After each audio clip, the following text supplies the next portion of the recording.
occupational safety and health in ICT.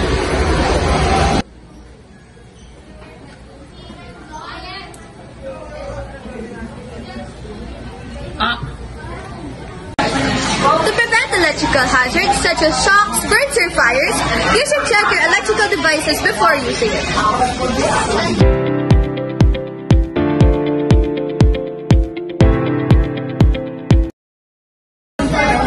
Hello? Sino to? Wala, totoo. Paano nalo ng loto? Parang may yung mga pinumber mo sa iyong credit card. Ito yung number ko. 536796. At ayan o po ang occupational safety and health in ICT.